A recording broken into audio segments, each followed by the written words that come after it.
Dagdag pasakit na naman sa mga driver ang panibagong taas presyo sa petrolyo. Hinaing nila, hindi na nila alam kung paano pabubuhayin ang pamilya sa kanilang kakarampot na kita. Yan ang unang balita ni Nico Wahe.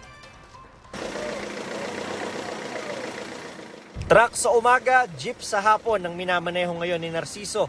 Doble kayod dahil kung jeep lang ang aasahan, wala siyang may uuwi sa kanyang pamilya. Lalo't siyam na sunod-sunod na linggo nang may taas presyo sa produktong petrolyo. Hindi raw kasya ang 300 pisong kita sa jeep. Halos wala na po kinikita yung mga driver, napupunta na lang po sa crudo Piso at 20 sentimos sa madadagdag na naman sa kada litro ng diesel. 50 sentimos naman sa gasolina, habang piso at 10 sentimos sa kerosene. Sa datos ng GMA Integrated News Research, 14.40 pesos nang itinaas ng kada litro ng diesel mula noong Hulyo.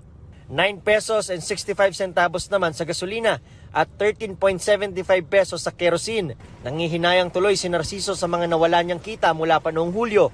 Marami po sana may bibili yun, kahit yung mga gulay-gulay lang, okay na po pangulam na po Si Jagger hindi na raw malaman kung paano pagkakasyahin ng 400 piso na kita para sa dalawang anak na nag-aaral. Magdamag na yun. Dahil wala kung hindi tayo magnabuhay, kawawa naman yung anak ko, 3 na.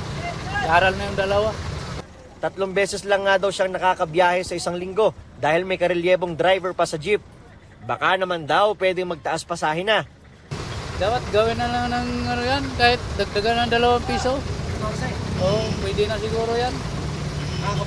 Kakabawi na siguro. Ang motorcycle taxi rider na si Arnaldo, nag-adjust lang din daw sa ulam para di gaanong maramdaman ang nawalang kita. Parang dati kahit pa paano nakakawalan ng masarap, ngayon ano na lang, isda na lang nabibili. Ayon sa DOE, ang taas presyo ay dahil pa rin sa epekto ng pagbabawas ng oil supply ng Saudi Arabia. Tila wala rin daw aasahang rollback. Ito ang unang balita, Nico Wahe, para sa GMA Integrated News. Mauna ka sa mga balita, bisitahin at mag-subscribe sa GMA Integrated News sa YouTube. Sa mga kapuso abroad, samahan nyo kami sa GMA Pinoy TV at sa www.gmanews.tv.